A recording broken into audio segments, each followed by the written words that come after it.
AMFI registered mutual fund, इसका क्या relevance है? म्यूचुअल फंड सेलिंग के लिए आपको NISM 5A का एग्जाम क्लियर करना पड़ता है और फिर उसके बाद में एडवाइस करने के लिए आपको 10A 10B का एग्जाम क्लियर करना पड़ता है। पिछले 4-5 सालों में बहुत सुन रहे हैं म्यूचुअल फंड सही है, सही है, सही है। Unit trust of India UTI, उसके साथ में सबसे पहले इंडियन गवर्नमेंट ने म्यूचुअल फंड की शुरुआत की। अब हम सुनते रहते हैं म्यूचुअल फंड सही है, म्यूचुअल फंड सही है। क्या म्यूचुअल फंड सच में सही है? या गवर्नमेंट ये नहीं चाहती है कि अब हमारे बैंक्स लोगों को लोन दे, वो चाहती है कि आप पैसा मार्केट में लगाएं। तो आपको लॉन्ग टर्म इन्वेस्टर बनाया जा रहा है। आप वहाँ पे जाएं और उसके बाद में गवर्नमेंट के पास में जितना ज़्यादा रिवेन्यू यहाँ पे जनरेट होगा वो आपके लिए बेनिफिट है, गवर्नमेंट के लिए बेनिफिट है। म्यूचुअल फंड कौन सा लेने से पहले किस मोड में लमसम करना चाहिए, SIP करनी चाहिए? आपने गूगल्स पे रिटर्न देखे, ठीक है, आप गए और आपने वहाँ पे किसी भी म्यूचुअल फंड में इन्वेस्ट कर दिया। कहाँ कहाँ उस कंपनी ने पैसा लगाया उसकी जानकारी नहीं है। शेयर मार्केट की बात करते हैं, आप देखो 2008 में क्राइसिस आया जी, 1992 का स्कैम, हर्षद मेहता का, उसके बाद केतन पारेख का स्कैम। हाँ। तो क्या आज भी शेयर मार्केट के जो शेयर्स होते हैं, कंपनीज के शेयर मैनिपुलेट करे जाते हैं? हमने बात किया हर्षद मेहता की, मुझे नहीं लगता कि उसने गलत किया था। उसने सिस्टम के लूप होल्स का फायदा उठाया था। हर इंडस्ट्री की कुछ अच्छाई है तो कुछ बुराई भी है, कुछ हद तक होता है, बट उसका इम्पैक्ट इतना किसी भी म्यूचुअल फंड पे दिखाई नहीं देता है। आपने 100 रुपए डाले, उसके बाद उस पर रिटर्न आ रही, अपना बढ़ रहा है, मार्केट में वैल्यू बढ़ रही, 100 के 110 हुए, विड्रॉ कर लो, फिर 110 डालो, तो फिर 110 पे रिटर्न आनी शुरू होगी। तो क्या ये टेक्निक सही है? पहले दिन 1 रुपए, अगले दिन 2 रुपए, फिर 4 रुपए, 8 रुपए, 16 रुपए, 32 रुपए। सर 20वें दिन तक आपको कंपाउंडिंग नहीं दिखेगी, बट सर 30वें दिन क्या होता है? 30वें दिन क्या कंपाउंडिंग आती है उसकी? आप 100 करोड़ से ऊपर बैठे होते हैं। ये पावर ऑफ कंपाउंडिंग है सर। हेलो फ्रेंड्स, कैसे हो आप लोग? मैं आपका होस्ट C अर्पित पोरवाल अपने चैनल बाउंस बैक पे एक और अमेजिंग पॉडकास्ट लेके आया हूँ आपके साथ। आपने बहुत जगह सुना होगा ना कि बहुत मूवीज़ में देखा होगा, स्कैम 1992 करके एक मूवी वेब सीरीज आई थी। वहाँ पे एक हर्षद मेहता, उनकी जीवन की कहानी बताई गई थी। वहाँ पे उन्होंने एक डायलॉग दिया था कि मैं आपको सबसे बड़ी टिप देता हूँ, सबसे अच्छी टिप देता हूँ कि आप इन्वेस्ट इन इंडिया।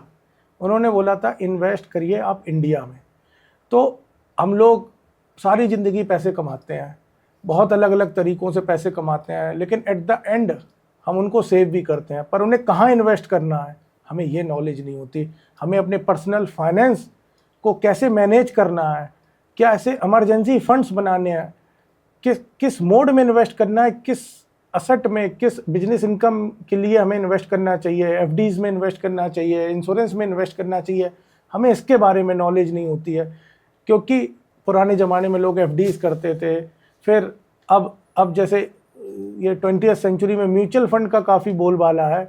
तो आज हमारे साथ हैं म्यूचुअल फंड डिस्ट्रीब्यूटर आकाशदीप राजपूत, जिनसे हम म्यूचुअल फंड की दुनिया की पूरे इन एंड आउट्स जानने की कोशिश करेंगे और जो भी आप लोगों के सवाल हैं उनके सारे जवाब इनसे लेने की कोशिश करेंगे और ये भी जानने की कोशिश करेंगे कि कब कौन सा फंड अच्छा होता है। जब हम फंड सेलेक्ट करते हैं तब क्या हमें चेक करना चाहिए और हमें अपने पर्सनल फाइनेंसेस कैसे मैनेज करने चाहिए। तो वेलकम है आकाशदीप राजपूत जी हमारे पॉडकास्ट में, हमारे इस बाउंस बैक चैनल में आपका वेलकम है। सबसे पहले मैं आपसे ये जानना चाहूँगा कि आप पहले तो अपने बारे में बताइए और आप अपनी इस इंडस्ट्री में आप कैसे आए, इसकी जर्नी के बारे में बताइए। धन्यवाद अर्पित जी, मुझे आज यहाँ पे आमंत्रित करने के लिए। और मेरा नाम Akashdeep Rajput, MFI registered mutual fund distributor हूँ। और मैंने अपनी इस जर्नी को शुरू किया था अप्रैल 2017 में। As a relationship manager job join किया था मैंने, मेरी पहली जॉब थी। एंड मैं MFI रजिस्टर्ड हूँ। मैंने अपने आप को NISM क्लियर किया हुआ है, PMS मेरा क्लियर है, NISM का पोर्टफोलियो मैनेजमेंट सर्विस का एग्ज़ाम होता है वो क्लियर है। मैं अपनी एक वेबसाइट रन करता हूँ Finopedia.com के नाम से। मेरे आर्टिकल्स न्यूज़पेपर में पब्लिश होते रहते हैं। मैं अपने सर जो मेरे आइडियल हैं उनके साथ में मैंने 2 बुक्स के ड्राफ्ट तैयार किए हैं म्यूचुअल फंड इंडस्ट्री के लिए। कुछ मैगजीन्स हैं जिसमें आर्टिकल्स छपते रहते हैं मेरे। ये थोड़ी सी अभी मेरी जानकारी जो मैंने अभी तक थोड़ा सा कुछ अपनी लाइफ में हासिल किया और मैं उस पाथ पे आगे अग्रसर हूँ। जैसे आपने बताया कि आप MFI रजिस्टर्ड म्यूचुअल फंड है, तो ये हमारे जो ऑडियंस है ना इनको कुछ नहीं पता होता, तो आप बिल्कुल लेमन लैंग्वेज में बताइए, मतलब MFI रजिस्टर्ड म्यूचुअल फंड इसका क्या रेलिवेंस है? देखिए देखिए AMFI association of mutual fund in India, ठीक है, आप उसमें आपको अपने आप को रजिस्टर्ड कराना पड़ता है अगर आपको म्यूचुअल फंड सेल करना है। ओके। एक होता है रजिस्टर्ड इन्वेस्टमेंट एडवाइजर RIA, तब आप अपने कोई भी इन्वेस्टर हैं उनके लिए आप एडवाइस कर सकते हो। एक होता है पोर्टफोलियो मैनेजमेंट सर्विस, उसके लिए आपको PMS का लाइसेंस लेना पड़ता है। म्यूचुअल फंड सेलिंग के लिए आपको NISM 5A का एग्ज़ाम क्लियर करना पड़ता है। और फिर उसके बाद में एडवाइस करने के लिए आपको 10A 10B का एग्ज़ाम क्लियर करना पड़ता है। तो ये म्यूचुअल फंड के कुछ एग्जाम है। एमफी क्या है, वो भारत में म्यूचुअल फंड को रेगुलेट करती है। पहले टॉप पे SEBI, security exchange board of India, उसके बाद एमफी।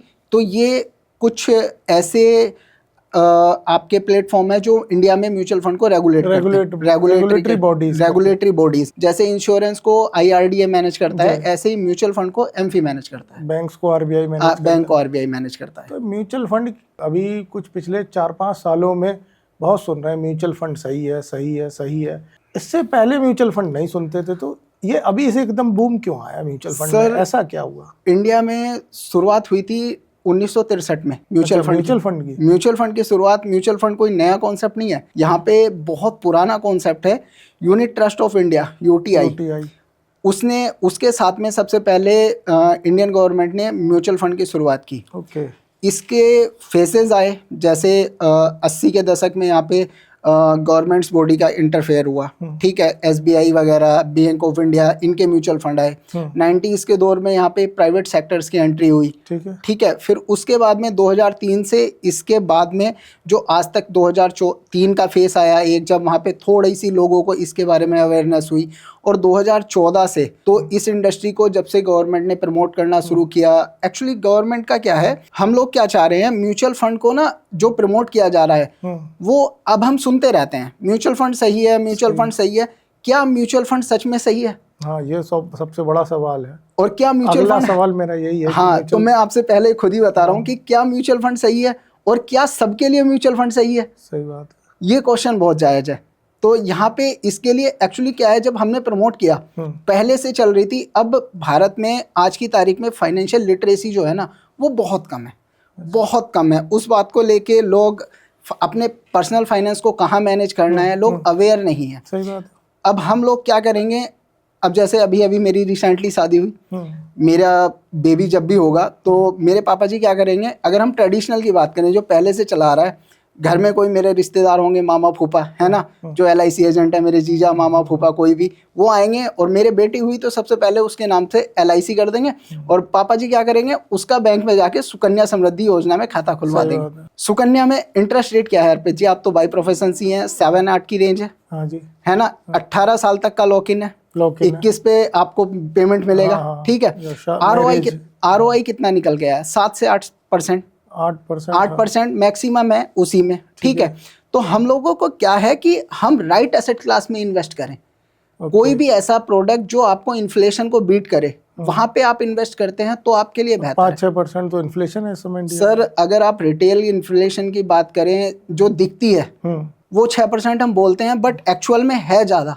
अब आप अमूल दूध की बात करें सर, वो हर 6 महीने में या 1 साल में 1 रुपये बढ़ा देते हैं, आपके लिए वो 1 रुपये है, बट अगर आप देखें वो पर डे का 1 रुपये बढ़ रहा है, तो आप अपनी इन्फ्लेशन देखिए ना वहाँ पे कितना जा रहा है। साल के 365 रुपये बढ़ गए, साल के 365 रुपये बढ़ गए। तो अगर 30 रुपये का दूध है एवरेज और 1 रुपये उस पर बढ़ा, तो आप समझिए कि 0.25 के आसपास बढ़ गया। और फिर उसके बाद में आप अपनी इन्फ्लेशन कैलकुलेट करें, अगर वही पैसा आप FDs में रखते हो तो आपको 5%, 7%, अगर आप सीनियर सिटीजन हो तो आपको 8% मिल जाएगा।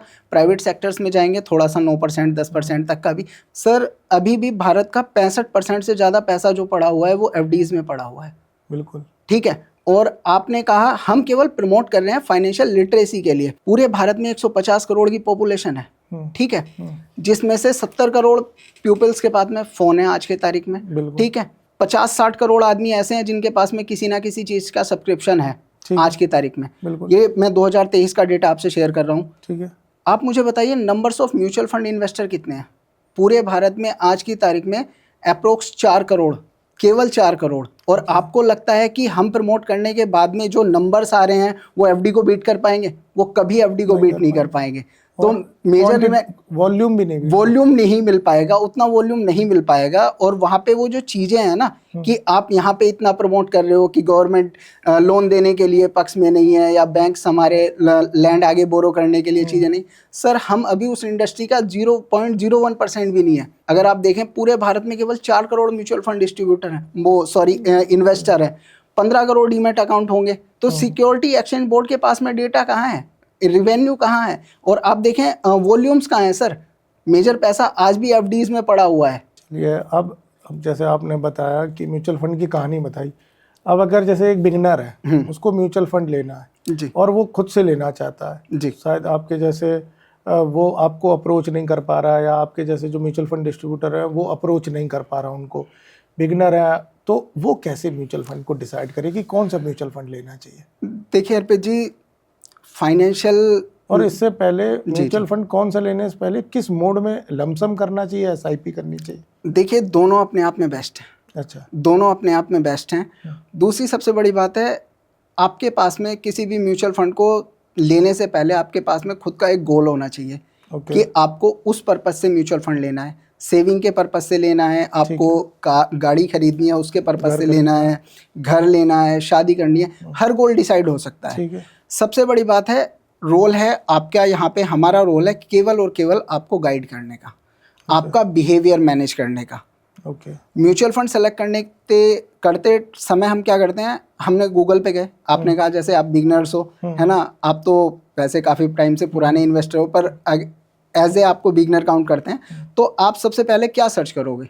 Best mutual fund. Best mutual fund हमने सर्च कर दिया, आपने गूगल्स पे रिटर्न देखे, ठीक है, आप गए और आपने वहाँ पे किसी भी म्यूचुअल फंड में इन्वेस्ट कर दिया। ठीक है, आपको उस कंपनी की कहाँ उस कंपनी ने पैसा लगाया उसकी जानकारी नहीं है, नहीं। आपके पास में खुद का फाइनेंस कैसे मैनेज करनी है उसकी भी आपको कोई जानकारी नहीं है। अभी हम एक भेड़ चाल में चल रहे हैं, सब सुनते आ रहे हैं म्यूचुअल फंड सही है, म्यूचुअल फंड सही है, म्यूचुअल फंड सही है। एक छोटा सा किस्सा शेयर करना चाहूँगा।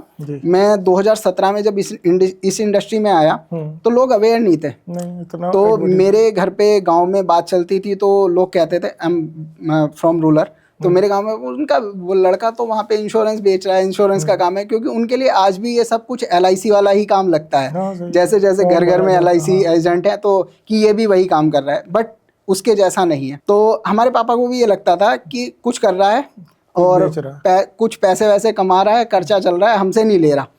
जब सचिन और धोनी ने प्रमोट करना शुरू किया और नए नए प्लेयर्स आए मार्केट में, पुराने नए ऐड सेबी ने रन किए, तो एक दिन हमारे पापा जी पूछ रहे, आप भी तो इसी में काम करते हो? मैंने कहा हाँ पापा, आपको अब पता चला है कि मैं इसी में काम करता हूँ। तो लोग ना अवेयर नहीं थे, तो उसके लिए प्रमोशन हुआ। उसके बाद में अब आपके क्वेश्चन पे आते हैं कि कैसे लेना चाहिए। लेने के लिए सबसे पहले आपको अपना पर्सनल फाइनेंस पता होना चाहिए कि आपकी क्या रिक्वायरमेंट है, आपकी क्या अर्निंग है, आप उसे कैसे मैनेज करते हो। देखिए अगर आपकी 25-30 हज़ार रुपये की इनकम है और आप चाहते हो कि 2-5 हज़ार रुपये की इन्वेस्टमेंट वाया, हम इसकी टर्म आगे बताएंगे, SIP क्या होता है, लमसम क्या होता है, कि आपको इन्वेस्टमेंट करना है मंथली मोड पे। सबसे पहले एक बात जान लीजिए कि इन्वेस्टिंग से कोई आप अमीर नहीं बन सकते हो। आप अमीर बन सकते हो अपनी एक्टिव इनकम पे काम करके। आपकी 25-30 हज़ार रुपये की इनकम है, तो सबसे पहले आपको खुद पे इन्वेस्ट करना चाहिए कि आप अपनी उस इनकम को 50 हज़ार 1 लाख रुपए कैसे कर सकते हो। एक्टिव इनकम को बढ़ाने का हमें सोचना आपने चाहिए। बिल्कुल सबसे पहले, ठीक है, पैसिव इनकम से पहले हमें एक्टिव इनकम पे अपने आप को फोकस करना चाहिए। इन्वेस्टिंग जरूर शुरू कर लेनी चाहिए शुरुआत से ही, चाहे आप 2-4-5 हज़ार रुपए की जितनी भी जल्दी कर लें अर्ली स्टेज में, वो आपके लिए बेहतर है। पर उससे भी ज़्यादा ज़रूरी है, हम क्या करते हैं, एक गलतियाँ जो हम करते हैं, हमने अपनी एक्टिव इनकम छोड़ दी है, हम आ चुके हैं पैसिव इनकम की तरफ कि हम शेयर मार्केट से करोड़पति बनेंगे। और अगर आपको अपनी लाइफ, आपकी ज़िंदगी बहुत उदास चल रही है, आपकी ज़िंदगी में कोई थ्रिल नहीं है, तो आपको शेयर मार्केट में आना चाहिए। अगर आपकी ज़िंदगी में थ्रिल है और आपकी ज़िंदगी अच्छी चल रही है, तब आपको डायरेक्ट स्टॉक में नहीं आना चाहिए, स्टॉक मार्केट में आना ही नहीं चाहिए। यहाँ पे सर अर्पित जी मैं आपको बताना चाहूँगा, मार्केट में 2 ही आदमियों का पैसा बनता है। एक तो जो लगा के भूल जाते हैं या जो मर चुके हैं।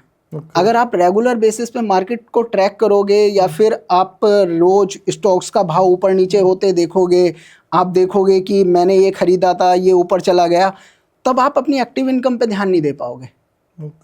क्योंकि आपका पूरा ध्यान तो आपने 2-4 हज़ार रुपए के टाटा पावर या कोई भी इंडिविजुअल शेयर खरीदा है यस बैंक खरीद लिया, कुछ भी खरीद लिया, तो आप अपने कंप्यूटर पे काम थोड़ी कर रहे हो, आपने तो साइड में स्क्रीन चला रखी है, आपका तो पूरा फोकस वहाँ पे है। तो आप अपनी एक्टिव इनकम पे अपने ऊपर कैसे काम कर पाओगे, ये बताइए ना। तो जो हम बात कर रहे थे कि कैसे लेना चाहिए, सबसे पहले लेना चाहिए आपको एडवाइज़र की बहुत बड़ा रोल है इस मामले में।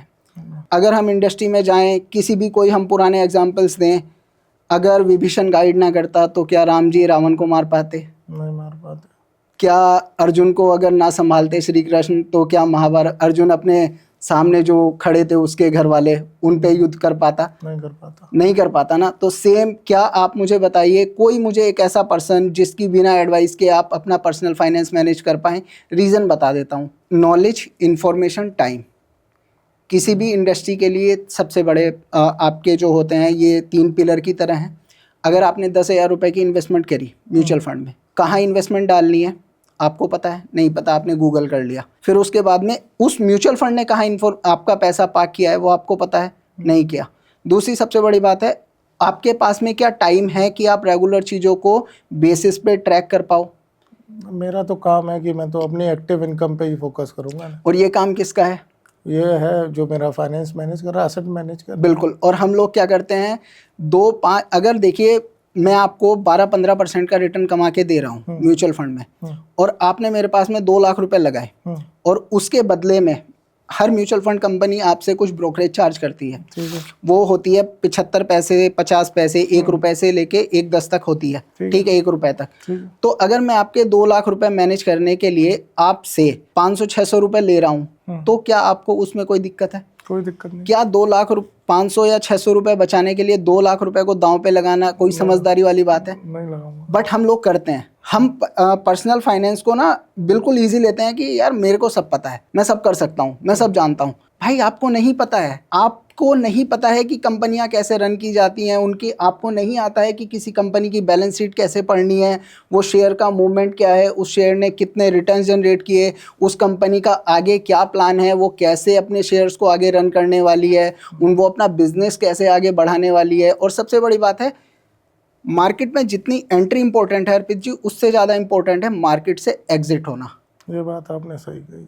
मार्केट लोग से पैसा बना लेते हैं लेकिन बैठे रहते हैं, और वो उसकी वजह है, मार्केट, और वो तब निकलते हैं जब मार्केट गिर चुकी होती है। उसकी वजह है अर्पित जी। हम कोई ट्रेड लेते हैं, फ्यूचर एंड ऑप्शन में बात करते हैं, और हमने कोई कॉल ली है ना, और हमें उस पर 5 रुपए का प्रॉफिट हो गया, हम निकल जाएंगे तुरंत, निकल जाएंगे। तो पेशेंस नहीं है, पेशेंस नहीं है। और अगर उस पे हमें 10 रुपए का लॉस हो गया तो हम उसे पूरे दिन होल्ड करेंगे, हमें स्टॉप लॉस तक होल्ड करेंगे, वो स्टॉप लॉस के बाद भी स्टॉप लॉस के बाद भी हम होल्ड करेंगे उसे, हम उसे नीचे तक होल्ड करेंगे। लोगों के अंदर वो बात नहीं है। और सर हम लोग ना जिस एरा में जी रहे हैं, जैसे आप और हम में, यहाँ पे लोगों को जल्दी अमीर बनना है। हम लोग फिल्में देख के बड़े हुए, तो हम लोगों को वो याद है कि मतलब हीरो की तरह हमें चाहिए अपना पोर्टफोलियो, कि आज पैसा डाला कल को बड़ा हो जाए। ये मिथुन की पिक्चर नहीं चल रही है कि मिथुन जी भागते भागते एक झटके में बड़े हो जाएंगे, कि 2.5 घंटे में उसने सुनील शेट्टी की तरह मैंने 500 रुपए से 500 करोड़ तक का सफ़र कैसे तय किया है। वो जर्नी नहीं है ये, यहाँ पे पेशेंस दिखाना पड़ेगा आपको। और हम लोग ना फिर हेरा फेरी वाली कहानी नहीं है, फिर हेरा फेरी वाली कहानी नहीं, 21 दिन में पैसा डबल। 21 दिन में पैसा डबल यहाँ पे नहीं हो पाएगा। और यहाँ पे आपको टाइम देना पड़ेगा। अच्छा, यहाँ पे आपको टाइम देना पड़ेगा। और सबसे बड़ी बात है, अगर आपको अपनी ज़िंदगी में शेयर मार्केट में इन्वेस्ट करके सुकून चाहिए ना, तो ये जो आप रेगुलर बेसिस पे ट्रैकिंग करते रहते हो ना, ये बंद कर दीजिए। सेबी का डेटा भी कहता है, हम चिल्ला चिल्ला के कहते हैं, सेबी वाले या फिर जो भी हमारे प्रमोटर्स हैं, वो सारी चीज़ रेगुलेटरीज हैं, वो सब कहती हैं कि 100 में से 90 आदमी लॉस कर रहे हैं, 93 आदमी लॉस कर रहे हैं, फिर भी हम नहीं समझ पा रहे। आप तो सी हैं बाय प्रोफेशन, आप तो हजारों आदमियों की ITR फाइल करते होंगे। आप मुझे बताइए सर, कोई एक बंदा जो फ्यूचर एंड ऑप्शन में पार्टिसिपेट करके, आपने कोई मुझे बताएंगे कि आपके पास में कोई ऐसी किसी की ITR आई हो? अभी तक तो नहीं आई। और लॉस की ITR? लॉस तो मैंने 30-30 लाख रुपए एक साल में देखा ITR से। आप समझ रहे हैं ना? तो फिर भी लोग करते हैं, लोग करते हैं। लोगों को क्या है, मैं सब जानता हूँ, मैं कर सकता हूँ। नहीं, एक ये रिकवरी, लॉस की रिकवरी भी बहुत बड़ा टर्म है। उन्हें ये लगता है कि ये लॉस हमें रिकवर कर सकते हैं। सर वो वहाँ पे ना आदमी ईगोस्टिक हो जाता है। नहीं, हर्षद मेहता जी की मूवी थी ना स्कैम, उन्होंने कहा था कि शेयर मार्केट बहुत बड़ा कुआं है, ये सबकी प्यास बुझा सकता है। बिल्कुल।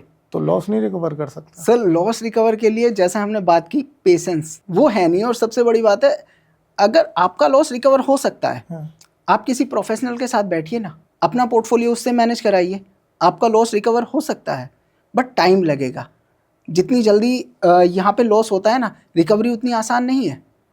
यहाँ पे टाइम लगता है सर, और यहाँ पे चीज़ें इतनी आसानी से नहीं बन पाती। अब जैसे सबसे बड़ी हम लोग क्या करते हैं, हम मैनेज ही नहीं कर पा रहे, हम शॉर्ट टेम्पर होते जाते हैं, गुस्सा एकदम आ जाता है, पेशेंस खो देते हैं। पहले 4-4 घंटे की मूवियाँ होती थी, मेरा नाम जोकर, 2 इंटरवल हैं उस फिल्म में, लोग देखने जाते थे सिनेमा घरों में। मैं उस जनरेशन में जिया हूँ जब दूरदर्शन होता था, कोई और चैनल नहीं होता था, एक फिल्म 4 घंटे में ख़त्म होती थी, ऐड आ जाते थे तो भी स्किप नहीं कर सकते थे। और आज 30 सेकंड की किसी को रील पसंद ना आए तो वो स्क्रॉल कर देता है, 5 सेकंड में स्क्रॉल कर देता है। ऐसे पोर्टफोलियो मैनेज नहीं होते हैं सर। किसी फंड का नाम नहीं लूंगा, बट एक फंड होता है, बहुत बड़ा ब्रांड है सर, वो मतलब 2008 में शुरू हुआ, और आप मानेंगे उसके रिटर्न्स कितने हैं सिंस इंसेप्शन आज तक। ये इन्फ्लेशन ले लो 2008 और 8 से मार्केट ले लीजिए, कहाँ से कहाँ तक पहुंच गई। 8 भी छोड़ दीजिए, कोविड से आज तक की मार्केट ले लीजिए, कितनी पहुंच गई सर। 5 साल में मार्केट ने ऑलरेडी, आप बात देखें, 4 गुने से ज्यादा रिटर्न दिया 5 साल में सर। उसके रिटर्न सिंस इंसेप्शन निगेटिव में सर। यहाँ पे क्रिस्टल एजेंसियां ऐसे काम करती हैं, रेटिंग एजेंसियां, कि आप मुझे पैसा दो, मैं आपके लिए लहंगा पहन के डांस करूंगा। अच्छा, ये होता है सर। और आपको खुद से जानना पड़ेगा, खुद से रिसर्च कीजिए। अगर आपको इस मार्केट में पैसा कमाना है, खुद से रिसर्च कीजिए। और अगर किसी काम को करने से पहले हम नॉलेज तो लेते हैं ना। और अगर आपके पास में इतना टाइम नहीं है, तो आप अपने पैसे की सिरदर्दी किसी और को दे दीजिए, जिसका यही काम है, जिसका काम ही ये है। जो एक आपको अपना पूरा समय उसमें लगाना पड़ेगा, केवल एक आदमी के लिए। बिल्कुल। वो समय लगा के 100 आदमी को मैनेज कर रहा है। बिल्कुल। अब जैसे हम बात करते हैं कि म्यूचुअल फंड कैसे सेलेक्ट किए जाते हैं, या म्यूचुअल फंड के जो फंड मैनेजर होते हैं वो कैसे वर्किंग करते हैं। अब मैंने आपको बोला कि सर आप ये वाला शेयर उठा लो इंडिविजुअली, ठीक है, आपने 1000 शेयर उठा लिया। क्या आप कैपेबल हो 1000 शेयर उठाने के बाद कि उस कंपनी के फंड मैनेजर से मिल सको, जिस कंपनी के शेयर आपने उठाए हैं उसके मैनेजर से मिल सको, उनके प्रमोटर से मिल सको? मिलूंगा ही क्यों, मैं मिलना भी मतलब मिल भी नहीं पाओगे, मिल भी नहीं पाऊंगा। बट म्यूचुअल फंड के जो फंड मैनेजर है उसका यही काम है, वो बल्क में क्वांटिटी उठाता है, लाखों शेयर उठाता है। अगर मैं आपसे कोई चीज लाखों के भाव में खरीदूंगा तो मैं क्या काम करूंगा, आपके पास जाऊंगा, सर बिजनेस प्लान बताओ अपना, आगे इसे कैसे आप ड्रिवन करने वाले हो, कैसे लेके जाने वाले हो, वो सब चीजें। दवाई कंपनी डॉक्टर के पास जाती है, बिल्कुल जाती है, कि सर आप मेरा इस दवाई में इतनी ये फीचर है, आप मेरी दवाई लिखिए और आपके मरीजों को ऐसे आराम मिलेगा। बिल्कुल बिल्कुल बिल्कुल। तो ऐसे ही कंपनी जाती हैं। नहीं, फंड मैनेजर जाता है। फंड मैनेजर जैसे टाटा पे उन्हें दिख रहा है कि वो बुलिश हैं, है ना, पावर सेक्टर में, तो वो पावर में कई सारी कंपनियां लिस्टेड है, तो वो हर कंपनी के पास में जाएगा जिनका बिजनेस मॉडल अच्छा दिखेगा, जहां पे ग्रोथ आती हुई दिखेगी, फिर वो वहां के शेयर बाइंग किए जाएंगे ना। जो सेक्टर बुलिश हो सकते हैं, जैसे फार्मा सेक्टर पे आप बुलिश हो सकते हो, तो आपके पास में फार्मा में 50 कंपनियां लिस्टेड है, आपको किसका शेयर उठाना है वो कैसे करोगे? उस काम के लिए आपको म्यूचुअल फंड में आना चाहिए। उसके लिए फंड मैनेजर होते हैं, मैं कंक्लूड करता हूं, उसके लिए फंड मैनेजर होते हैं। उसका यही नॉलेज है कि आने वाले टाइम में कौन सा सेक्टर हो सकता है, कौन सी कंपनी अच्छा कर सकती है, उसके बाद में किस कंपनी के प्रमोटर्स अच्छे हैं, कहाँ पे अपना बिजनेस एक्सपेंड किया जा सकता है, उन सब चीज़ों की उन पे नॉलेज होती है, उन्हें हमसे पहले पता होता है। अब जैसे अभी कल्याण ज्वेलर्स वाला मोतीलाल ओसवाल के साथ में आपने सुना होगा, सर मोतीलाल आपने तो बेच दिया, आप बेच भी नहीं पा रहे या लोअर सर्किट लग रहे हो, बट कंपनी वाले तो जा रहे हैं ना, बात कर रहे हैं ना उनसे, स्ट्रेटेजी दिख रही है ना, आगे उनका बिजनेस का प्लान दिख रहा है ना, तो वो वहाँ पे उससे बात करने जा रहे हैं। कल मोतीलाल ओसवाल ग्रुप वालों की मीटिंग्स थी कल्याण ज्वेलर्स वालों के साथ में। अगर आपके पास में 1000 शेयर हैं, क्या आप उनके मैनेजमेंट के साथ मीटिंग कर पाओगे? सबसे बड़ी बात है आपके पास टाइम भी नहीं है सर, नहीं है। तो इसलिए अपना एक प्रोफेशनल्स हायर कीजिए जो इसी इंडस्ट्री में हो, या फिर जिसका काम ही ये हो, जिसके पास में नॉलेज हो, इन्फॉर्मेशन हो, टाइम हो, तो आप उस तरीके से अपने पर्सनल फाइनेंस मैनेज करें तो बेहतर। म्यूचुअल फंड में भी, म्यूचुअल फंड जो है जी, वो पैसा शेयर मार्केट में ही लगाता है। बिल्कुल। अब गवर्नमेंट सिक्योरिटीज में भी लगता है, गवर्नमेंट सिक्योरिटीज में लगता है, गोल्ड में भी लगता है, बॉन्ड्स वगैरह में भी लगता है। लेकिन अब शेयर मार्केट की बात करते हैं तो आप देखो 2008 में क्राइसिस आया जी, वो 1992 का स्कैम, हर्षद मेहता का, उसके बाद केतन पारिक का स्कैम, और जाने कितने स्कैम हुए हैं। हाँ, छोटे मोटे तो चलते रहते हैं, ये सब काफी बड़े स्कैम है जी। तो एक जब 2008 में हुआ, उससे पहले आप जब रिलायंस का ये एक IPO आया था जी तब इतना वो फेमस हुआ था कि जो लोग रिक्शा चला रहे हैं, जो लोग घरों में काम कर रहे हैं, उन्होंने भी किसी से उधार लेके इस मार्केट में पैसा डाला। तब जो पार्टिसिपेशन थी मार्केट में वो बहुत ज़्यादा थी, लेकिन उसके बाद आज की डेट में भी रिटेल का इतना बूम है, फिर भी वो पार्टिसिपेशन नहीं आ पाई। बिल्कुल।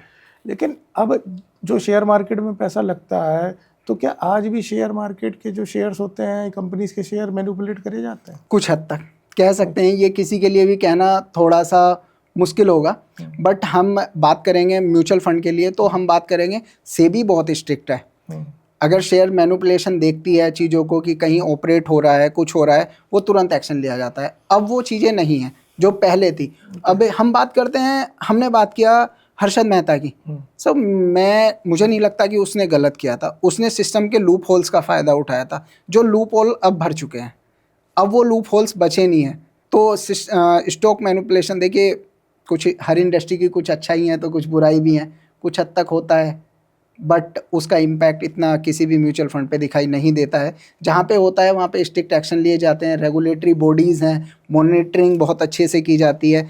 अब वो चीज़ें पहले की अपेक्षाएं नहीं हो पाती हैं। और सबसे बड़ी बात है, अब म्यूचुअल फंड इंडस्ट्री में हम बात करें, ये तो आपने स्टॉक मार्केट के स्कैम बताएं, म्यूचुअल फंड इंडस्ट्री में ऐसा कोई स्कैम्स है नहीं, क्योंकि उसकी वजह भी है, थर्ड पार्टी पेमेंट अलाउड नहीं है, कैश अलाउड नहीं है, और ऐसा भी नहीं है कि मतलब जैसे आप आंटी जी के नाम पे इन्वेस्ट करना चाहें आप भी नहीं कर सकते, जिसका पैन है उसी का अकाउंट होना चाहिए।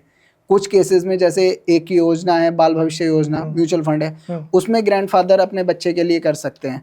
तो इस तरीके से कैश अलाउड नहीं है, चीज़ें नहीं, उस टाइम पे कैश होते थे, चीज़ें होती थी, तब चीज़ें मैनिपुलेट की जा सकती थी। अब आज के टाइम में रेगुलेटरी बॉडी बहुत स्ट्रिक्ट हैं चीज़ों को लेके। मैंने एक रील देखी थी, उसमें ये बोला गया था कि अगला स्कैम ना म्यूचुअल फंड में ही होगा। बिल्कुल। क्यों? अब उसका मैंने देखा, मैंने कहा ये इंसान ऐसी बात क्यों कह रहा है। तो उसने एक रीज़न बताया कि आप देखो पिछले 5 सालों में मार्केट ने 100% रिटर्न दिया। बिल्कुल दिया। ठीक है जी। पर म्यूचुअल फंड ने 15-16% रिटर्न दिया। ठीक है। तो क्या ये कह सकते हो कि अगला स्कैम हो सकता है क्या म्यूचुअल फंड में? सर मैं ये 15-16% की रिटर्न क्यों है? मैं बता देता हूँ। देखिए, आपने अपने पोर्टफोलियो में 10 शेयर बाइंग किए, ठीक है, ठीक है, क्या ऐसी कोई कंडीशन है कि वो 10 के 10 आपको 100% रिटर्न दे दें? नहीं देंगे। और जिसमें से 5 ने आपको निगेटिव रिटर्न दिया, 3 ने आपको पॉजिटिव दिया और 2 ने 100% दिया, तो एवरेज कितना आया आपका? 100 और नेगेटिव अराउंड 20-25 आएगा। सर वॉल्यूम पे डिपेंड करता है। तो क्या आपके सारा पोर्टफोलियो 100 की स्पीड से बढ़ा? नहीं। तो सर सेम वही होता है म्यूचुअल फंड में। एक बास्केट में जब कोई म्यूचुअल फंड बनता है, कोई एक स्कीम ले लीजिए इंडिविजुअली, तो उसके पोर्टफोलियो में 30, 35, 40, 50, 60, 100 स्टॉक्स तक होते हैं। क्या सारे स्टॉक्स 100% हो सकते हैं? सर कुछ निगेटिव भी जाते हैं, कुछ आज चल रहे हैं, कुछ 2 साल बाद चलेंगे, हमें उसमें ग्रोथ दिखाई देती है, हमने लिए हुए हैं अपने पोर्टफोलियो में, पोर्टफोलियो की स्टेबिलिटी के लिए, ठीक है। तो सर आप कैसे बोल सकते हो कि म्यूचुअल फंड ने ये 15-20%? सर आपको 15-20% जो मिल रहा है ना, वो पूरे आपके पोर्टफोलियो में जितने शेयर्स हैं ना, उनका एवरेज मिल रहा है। और जो वो एवरेज वहाँ भी आ रहा है, जो निगेटिव हुए हैं वो भी आपके पॉजिटिव को कन्वर्ट कर रहा है कि 100% बढ़ गया है, तो उसके बाद में वो एवरेज भी तो कर रहा है ना सर वहाँ पे। आप जब आपके पोर्टफोलियो में नहीं हो सकते तो 15-20% के रिटर्न्स में हमें तो सर कोई स्कैम वाली ऐसी कंडीशन दिखाई नहीं दे सकती, क्योंकि अगर आपके पास में इतनी नॉलेज है कि आप हर वो शेयर पिक कर सकें जो 100% दे दे, तो फिर सर हमारी तो ज़रूरत ही नहीं है ना। तो स्कैम तो आने वाले टाइम में देखिए, भविष्य के गर्भ में क्या है क्या नहीं, बट अभी तक हम बात करें जिस तरीके से रेगुलेटरी ऑपरेट कर रही हैं और इन्फ्लोज आ रहे हैं मार्केट में, लोग अवेयर हो रहे हैं, हमें तो कोई स्कैम नहीं दिखाई देता आने वाले कुछ टाइम्स में। ये केवल सर देखिए, कोई चीज़ जब फेमस होती है ना, तो जितना ऊपर उठाने वाले होते हैं उतना नीचे गिराने वाले भी होते हैं। और सबसे बड़ी बात है, मैं किसी फिल्म का डायलॉग है, हर्षद मेहता का ही है, उसमें जो बियर्स होते हैं वो कहते हैं नाम खराब कर दो। अगर किसी का काम नहीं खराब कर सकते, नाम खराब कर दो। तो वही कंडीशन है सर, जिस तरीके से इंडस्ट्री ग्रो कर रही है और आप चीज़ों को नहीं मैनेज कर पा रहे या फिर उसका असर किसी अदर के काम पे पड़ रहा है, तो नाम खराब कर दो, काम खुद खराब हो जाएगा। और काम खराब नहीं हो रहा तो नाम खराब कर दो, तो दोनों चीज़ें खराब हो जाएंगी। वही काम है सर। अच्छा, एक पर्सनल फाइनेंस में एक परसेंटेज थ्योरी चलती है कि आपकी अगर आपकी इनकम है तो 50% आपका एक्सपेंस होना चाहिए, इतनी सेविंग होनी चाहिए, इतना इमरजेंसी फंड होना चाहिए। ये परसेंटेज थ्योरी 20,000 वाले के ऊपर तो लागू नहीं हो पाएगी, क्योंकि 20,000 वाले साहब कहें 50% आपका एक्सपेंस होना चाहिए, बचा हुआ 50% सेविंग होगी। वो कहेगा जी 20,000 में मेरा खर्चे नहीं चल रहे, आप कह रहे सेविंग करो। बिल्कुल तो बिल्कुल। ये परसेंटेज थ्योरी का क्या रेलिवेंस है और ये कितने किस इनकम पे होती है? या सर हम ना आज की लाइफ में बड़े अनमैनेज लाइफ जी रहे हैं आज के टाइम में। अच्छा, एक टर्म होती है BEII, है ना, BEII, budget, emergency fund, insurance and investment. पहले सबसे पहले आपको अपना बजट बना के चलना है कि भाई आपकी 20,000 की आपकी इनकम है, तो आपको एक रूम रेंट देना है, आपके खर्चे हैं, उसके बाद में आपको एक इमरजेंसी फंड बनाना है, फिर उसके बाद में आपको डिवाइड करना है टुकड़ों में। सर आप अगर आपके पास में आप दो अपनी इनकम का 10% तो डाल ही सकते हो ना, 10% पे तो चलेगा ना, इससे ज़्यादा तो हम आपसे नहीं कह सकते, 50% तो नहीं कह सकते। सर मैं पहले आपको बजट डिसाइड करना है और लोग वो नहीं कर पा रहे। आज के टाइम में आपका सबसे ज़्यादा खर्चा किस पे हो रहा है? स्विगी जोमेटो पे, स्विगी जोमेटो पे, ऑनलाइन शॉपिंग पे। और भाई की 25,000 की इनकम है, भाई के पास में 4 सब्सक्रिप्शन है। एक रील मैंने ये देखी थी कि आपकी इनकम से, आपकी मंथली इनकम से महंगा आपका मोबाइल नहीं होना चाहिए। बिल्कुल नहीं होना चाहिए सर। मतलब 20,000 की इनकम है तो आपका मोबाइल 20,000 से नीचे ही का होना चाहिए। दूसरी सबसे बड़ी बात है, अगर आपको जैसे मैंने पहले कहा, शुरुआत में कहा, खुद पे काम कीजिए, अपनी एक्टिव इनकम पे अपने ऊपर काम कीजिए। अब आपसे मैं कहूँ 10,000 की इनकम में आप 5,000 रुपये म्यूचुअल फंड में डाल लो या सेविंग कर लो, तो वो रिलीवेंस नहीं है ना चीज़ों के लिए। तो आपको चीज़ें मैनेज करनी है, आपको अपना बजट मैनेजमेंट, बजट, अपनी चद्दर बड़ी करनी है, चद्दर बड़ी करनी है, और फिर उसके बाद में बजट मैनेज करना है खुद का। फालतू के अननेसेसरी के सब्सक्रिप्शन, स्विगी जोमेटो कई बार तो हम इस वजह से करते हैं कि हम मूवी देख रहे हैं और हम बस पढ़े हैं और इस वजह से हमने कर दिया, हम नीचे जाके सर वो चीज़ें बनाना नहीं चाहते। तो आपको वो अननेसेसरी के एक्सपेंसेस ख़त्म करने हैं। फिर उसके बाद में सबसे पहली बात है, आपको एक इमरजेंसी कॉर्पस बनाना है खुद का। ये क्या, इसका क्या पैरामीटर है, कितने दिन का होना चाहिए? सर आपके पास में अपनी जैसे कोविड आया, मैं तब लोगों को पता चला इमरजेंसी फंड क्या होता है। सर इमरजेंसी फंड आपके पास में आपके ईयरली पैकेज का 2 साल का होना चाहिए। तब अगर किसी आदमी का 10 लाख का पैकेज है तो उसके पास 20 लाख रुपए और लिक्विड, हाँ, और उससे वो उम्मीद ना करे कि वो आपको रिटर्न कमा के देगा। मतलब सेविंग अकाउंट में डाल के रखे, सेविंग अकाउंट में डालिए, आप FD कर लीजिए, कुछ भी कर लीजिए, हायर रिस्क वैल्यू पे ना लगाएं। उससे ये उम्मीद ना रखें कि वो आपको कमा के देगा। वो आइडियल फंड होना चाहिए, आइडियल सिचुएशन आपके लिए। अगर कोई इमरजेंसी सिचुएशन आ गई ना, तब आप उसे यूज़ करें, ठीक है। और दूसरी सबसे बड़ी बात, जिस तरीके से आपकी इनकम, मान लो ईयरली आपकी इनकम 20% से ग्रो करती है, तो आपके खर्चे मैक्सिमम 7 या 8% से ग्रो करने चाहिए।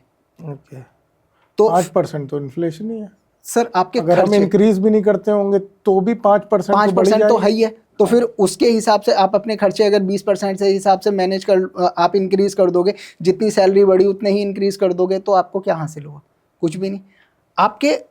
आप ना सर, कमाने से ज़्यादा है आपको मैनेज करना।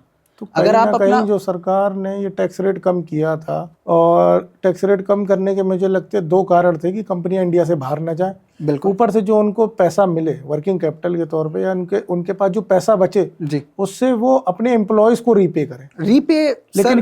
लेकिन मुझे नहीं लगता इसका मतलब कि कंपनियां उस हिसाब से जितने उन्हें टैक्स में सेविंग, टैक्स, कॉर्पोरेट टैक्स कम करने से बेनिफिट हुआ, वो पे बैक कर रही हैं अपने नहीं कर रही हैं सर। वो चीज़ें अभी भी हमारे यहाँ वर्क कल्चर को लेके तो वो एक अलग डिबेट है सर, और अभी भी वो रिसेंटली बहुत चल रहा है। कंपनियां पे कर रही हैं या नहीं कर रही, वो उनके अर्निंग्स के ऊपर है, ठीक है। हम बात कर रहे हैं पर्सनल फाइनेंस में अपने बजट को मैनेज करने की। आपकी इनकम बढ़ रही है, आपके खर्चे भी बढ़ रहे हैं, बट अगर आपकी इनकम 20% से बढ़ रही है और आपके खर्चे 15% से बढ़ रहे हैं, तो सर आपको खुद पे ध्यान देने की ज़रूरत है।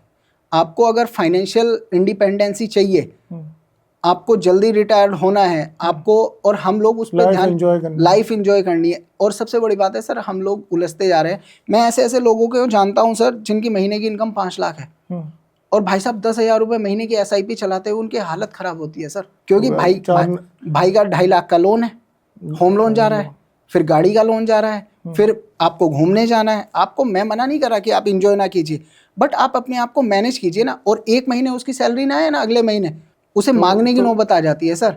और मैं म्यूचुअल फंड विड्रॉ कर लेगा। म्यूचुअल फंड विड्रॉल कर लेगा, इमरजेंसी कॉर्पस खत्म कर देगा, चीज़ें खराब करने लगेगा, डेट ट्रैप में, प्लास्टिक मनी आजकल बहुत अवेलेबल है, इजीली लोन मिल जाते हैं चीज़ों को, बजट मैनेज नहीं है। सबसे बड़ी बात है बजट, जो हम बात कर रहे हैं बजट पे, वो मैनेज ही नहीं हो पा रहा।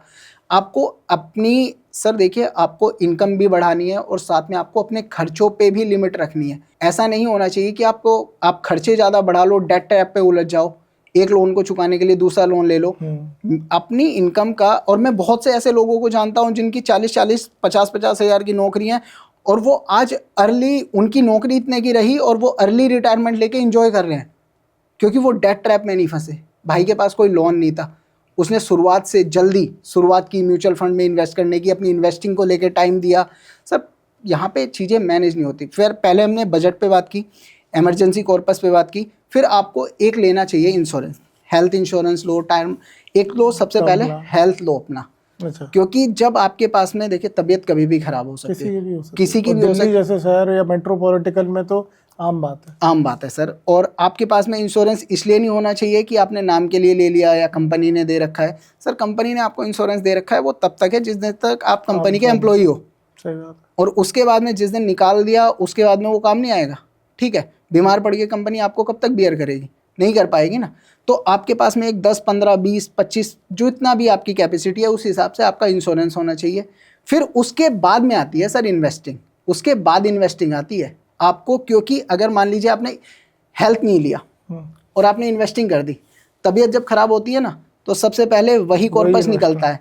और कंपाउंडिंग को छेड़ना नहीं चाहिए, और हम जब पैसा निकाल लेंगे तो हमारी कंपाउंडिंग खराब हो जाती है। तो वो बात है सर, हमें ये मैनेज करना पड़ेगा, हमें सीखना पड़ेगा, और उसके लिए सबसे ज़रूरी है आपको कोई गाइड करे, आप एक प्रोफेशनल्स की सलाह लें, अपने पर्सनल फाइनेंस मैनेज करें। बात करी जी, तो अभी मैं अपने एक पार्टनर से बात कर रहा था, तो उसने मुझे बताया कि आपने 100 रुपये डाले जी, उसके बाद उस पर रिटर्न आ रही, अपना बढ़ रहा है, मार्केट में वैल्यू बढ़ रही।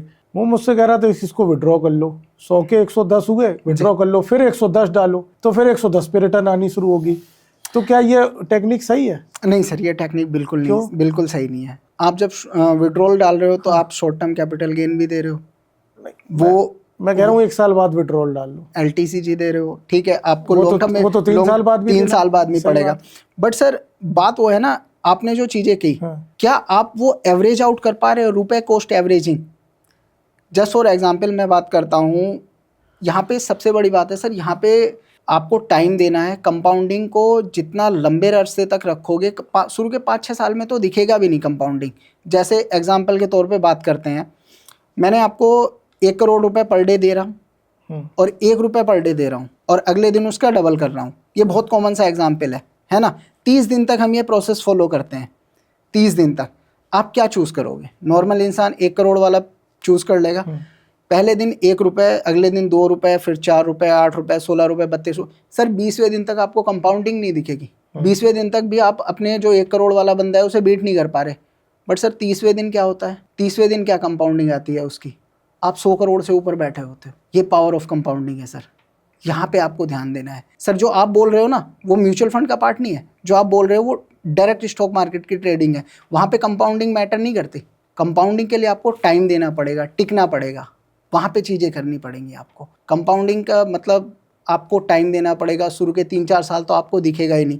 और अगर आप बात करें ना सर, आपको इन्फ्लेशन एडजस्ट करके 39 साल का CAGR देखो आप मार्केट का, 16% के आसपास है, 15 से 16% के बीच में है।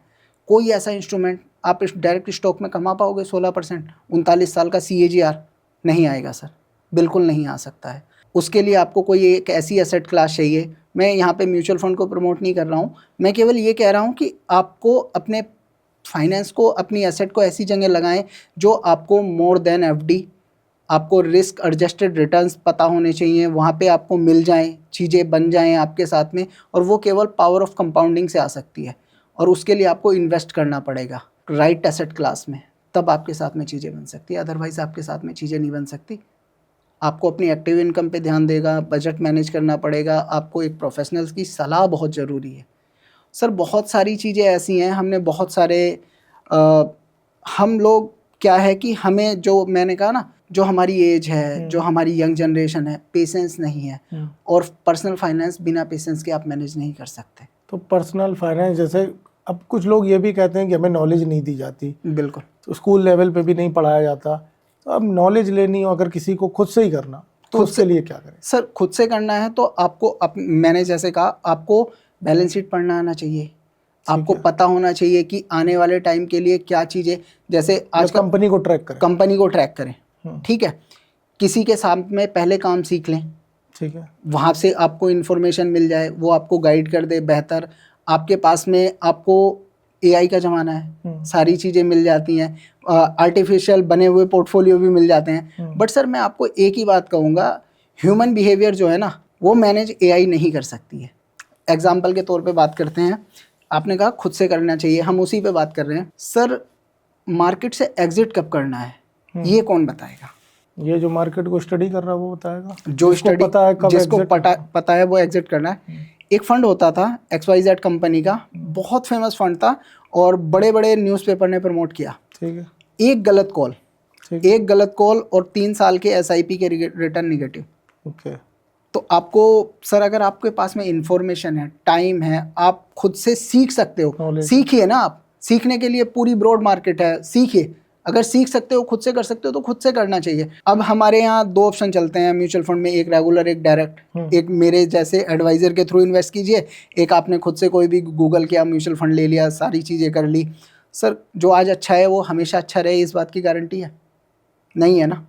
और मतलब जैसे किसी फंड ने पिछले 3 जैसे हमने टॉप 5 म्यूचुअल फंड डाले, तो वहाँ पे आया कि 3 साल की रिटर्न आई। हाँ, अब जब हम उसमें एंट्री करी, हमने उसमें एंट्री करी, तो हो सकता है तब उसका डाउनफॉल शुरू हो गया। बिल्कुल सर, उसका एग्जाम्पल अगर आप देखेंगे, एक कंपनी है क्वांट। हाँ सर बहुत पुराना म्यूचुअल फंड है, 10-12 साल पुराना है। ठीक है, 2020 तक नॉन परफॉर्मिंग, किसी को नाम भी नहीं पता था। ठीक है, पराग पार एक म्यूचुअल फंड है, बहुत कम लोग जानते थे। हाँ, और उसके बाद में अगले 2-3 साल ऐसा चला कि हर किसी की जबान पे, मैं कल एक डेटा देख रहा था, हमारे यहाँ B30 लोकेशन जो है ना, रूरल क्षेत्र जो है, वहाँ पे सबसे ज़्यादा इन्फ्लो जो आता है वो क्वांट में आता है। ओके, क्योंकि हमने नाम सुना, गूगल करा, हमने सारे म्यूचुअल फंड के न्यूज़पेपर देखे, सारे काम करे, हमने पढ़ा। सर पिछले 1 साल में उठा के देखिए आप उसके रिटर्न्स। एक गलत कॉल, जैसे आपने बोला ना, स्टॉक्स ऑपरेट होते हैं या होता है, वो भी मैं आपको कनेक्ट करता हूँ। उन्होंने फ्रंट रनिंग की, स्टॉक मैनिपुलेट किए, सेबी ने इंक्वायरी बैठा दी। ठीक है, आज हालात ये है कि अगर इंडस्ट्री में किसी एक इंडिविजुअल कैटेगरी में 40 फंड है ना, तो वो 38वें फंड पे 38वीं उस पे रैंक करता है। और पिछले 3 साल के अपने, जो आपके 2 साल के रिटर्न्स है, 1 साल के रिटर्न्स है, वो आपके 15% माइनस में है सर। इस मार्केट में 15% प्रिंसिपल आपके रिटर्न्स निगेटिव जा रहे हैं। तो सर आपको प्रोफेशनली गाइड तो चाहिए होगा। आप ये वो जंगल है, जैसे मैं एग्जांपल के तौर पे बताऊं, भारत में 44 म्यूचुअल फंड कंपनियां हैं आज की तारीख में। ठीक है, 44 के पास लार्ज कैप है, मिड कैप है, स्मॉल कैप है, फ्लैक्सी कैप है, मल्टी कैप है। और पता है सर कितनी स्कीम्स रजिस्टर्ड है? आप एक अंदाजा मुझे बताओगे 44 कंपनियों के पास कितनी हो सकती है? 44 कंपनियों के पास 5 तरीके की 6 तरीके के फंड है, तो अब 250-500 स्कीम, तो 2000 से ज़्यादा स्कीम है। ओके, ये वो जंगल है जहाँ पे आपको हर लकड़ी सीधी दिखेगी, आप उलझ के रह जाओगे। आप इतनी स्टडी नहीं कर पाओगे जब तक आप प्रोफेशनल नहीं हो चीज़ों को लेके। आपका काम नहीं है ना ये, आपका काम है सर CA का। सही बात है। आपका काम है IT का। आप IT में काम करते हो, आप उसके एक्सपर्ट हो सकते हो, आप नहीं कर सकते। और सबसे बड़ी बात है, जब बात 2, 4, 5, 10 लाख रुपए की है ना, आप खुद से मैनेज कर पाओगे। कर भी लो। जब बात करोड़ों में पहुंचती है ना, वो मुश्किल पड़ जाती है, तब नहीं कर पाओगे आप। हमारे बहुत सारे व्यूअर्स ना स्टूडेंट्स हैं, अर्ली स्टेज ऑफ अर्निंग्स में है, ठीक है, या जो पॉकेट मनी आती हैं, तो अब इन्वेस्टिंग आप SIP 100 रुपये से भी शुरू हो जाती है, बिल्कुल कर सकते हैं। ठीक है, तो क्या है कि किसी भी बच्चे को, स्टूडेंट को 100 रुपये की, 200 रुपये की, 500 रुपये की, 1000 रुपये की SIP करनी चाहिए? बिल्कुल या इस मार्केट से दूर रहना? बिल्कुल करनी चाहिए। आपको उससे क्या है, एक इन्वेस्टमेंट हैबिट बन जाएगी। इन्वेस्टमेंट आपकी हैबिट बन जाएगी अगर आप 100 रुपये, 200 रुपये। और मैं तो यहाँ पे ऐड करना चाहूँगा कि हमारे स्कूलों में भी ये कल्चर होना चाहिए कि हमें पर्सनल फाइनेंस पढ़ाया जाना चाहिए। बिल्कुल। और वो प्राइमरी लेवल से, अगर आप बच्चे के एनवायरमेंट स्टडीज पढ़ाते हैं, डिजास्टर मैनेजमेंट पढ़ाते हैं, पर्सनल फाइनेंस नहीं, जो सबसे ज़्यादा जरूरी है वो नहीं सिखाते। क्योंकि बच्चा पढ़ क्यों रहा है? कमाने के लिए। और Ultimately purpose क्या है? वही कमा है। के क्या करेगा? फाइनेंस को कैसे मैनेज करेगा यही नहीं पता ये चलता, नहीं पता कहाँ है। इन्वेस्ट करें। तो सर मैं वही कह रहा हूँ, और दूसरी सबसे बड़ी बात है, हम लोगों के पास तजुर्बे बहुत खराब है। और हम लोग तो पर्सनल फाइनेंस का ये, कोई भी आता है घर में, चाचा था वो LIC का बस। वो बेच देता है। बिल्कुल। कल को कोई स्कीम आती, सहारा इंडिया, भैया पैसा डबल या पैसा डबल। हाँ, तो ऐसी स्कीम रूरल एरिया में बहुत बहुत चलती हैं सर, ठीक बहुत। है। इवन पोस्ट सहारा तो ऑफिस अब भी में चल रहा RD है खुलवा ली, FD खुलवा ली, सर। आदमी को हमें कुछ समझ में नहीं आता, या फिर रियल एस्टेट में इन्वेस्ट कर देता है। सर वहाँ पे आप ये देखिए ना, जो भी प्रोडक्ट आपने बोले, क्या वो आपके इन्फ्लेशन बीट कर पा रहे हैं? नहीं, कोई नहीं कर पा रहा। कोई भी प्रोडक्ट आपने जो बोला, तो हमें वो सिखाना होगा अपने बच्चों को। सबसे बड़ी बात है, हमें वो ऐड करना होगा उनकी लाइफ में, वो वैल्यूज़ ऐड करनी होगी। तो बच्चों को शुरुआत से आप इन्वेस्टिंग की आदत डालें। जो आपके यहाँ सी आर्टिकल्स हैं, बहुत कम स्टाइपेंड मिलता है, चीज़ें मिलती हैं आपके यहाँ, सैलरीज नहीं है और बच्चे सीख रहे हैं, उन्हें भी इन्वेस्टमेंट करनी चाहिए, एक आदत बनेगी। और आपको म्यूचुअल फंड में इस वजह से आना चाहिए, आपको पोर्टफोलियो में डाइवर्सिफिकेशन मिलता है, आपको चीज़ें, आपको सेक्टर से एलोकेशंस मिलते हैं। 100 रुपये आपके 206 जगह डिवाइड होके लगते हैं सर। आपके 100 रुपये की इन्वेस्टिंग 206 स्टॉक्स में बट के लगती है। तो क्या कोई ऐसी कंडीशन हो सकती है कि वो सारे के सारे निगेटिव चले जाएं, या फिर आपका 15 वहाँ पे आपके सेक्टर्स हैं उनमें आपका पैसा लग रहा है, क्या कोई कंडीशन ऐसी हो सकती है कि वो 15 के 15 निगेटिव चले जाएं? नहीं जा सकते। इसलिए आपको म्यूचुअल फंड में आना चाहिए। और जब आप ये सीख जाओ तब आप डायरेक्ट स्टॉक कर सकते हो, क्योंकि अगर आपको अपनी लाइफ में इंजॉयमेंट चाहिए, थ्रिल चाहिए, तो आप डायरेक्ट स्टॉक में जाइए। और अगर BP का बीमार नहीं बनना है तो start investing in mutual fund, और मोबाइल एप्लीकेशन देखना बंद कीजिए, रोज़ मार्केट पे ध्यान लगाना बंद कीजिए। कुछ सवाल मैं आपसे पूछूंगा जिनका हमें एक लाइन में आंसर चाहिए होगा, रैपिड फायर। तो SIP या lump sum? Both according to market situation, but I personally suggest SIP। Okay. Stock market और म्यूचुअल फंड? डिपेंड करता है आप किस तरीके की नॉलेज रखते हो, आपको क्या चाहिए, बट आई पर्सनली सजेस्ट, अगर आपको लाइफ में शांति चाहिए, म्यूचुअल फंड। ओके। टाटा या रिलायंस? रिलायंस। क्यों? सर थोड़ी सी देखिए, मैं बताऊं, जब तक सर थे तब तक चीज़ें दूसरी थी।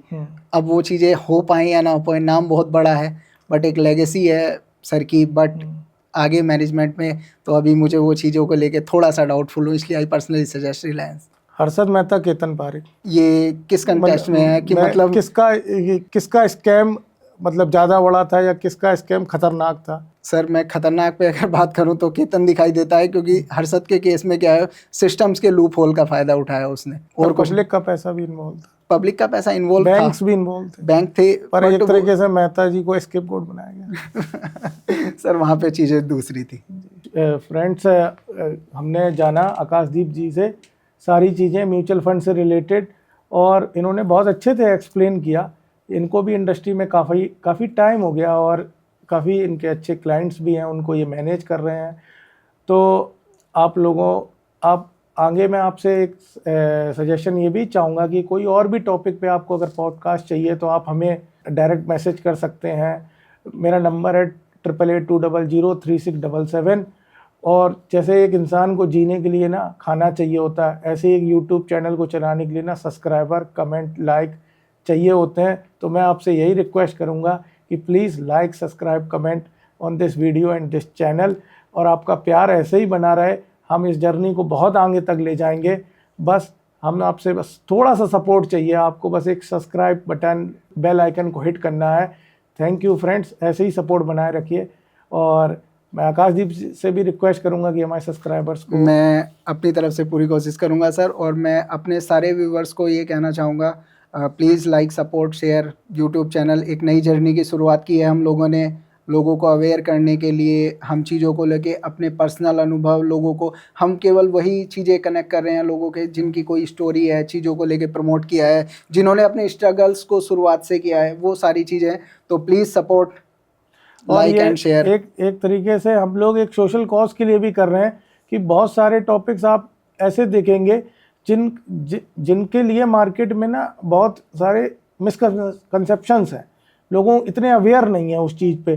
तो एक ये नोबल कॉज है कि लोगों को पता चले, और हम इसको बिल्कुल लेमन लैंग्वेज में लेके आते हैं। और thank you for your support and motivation.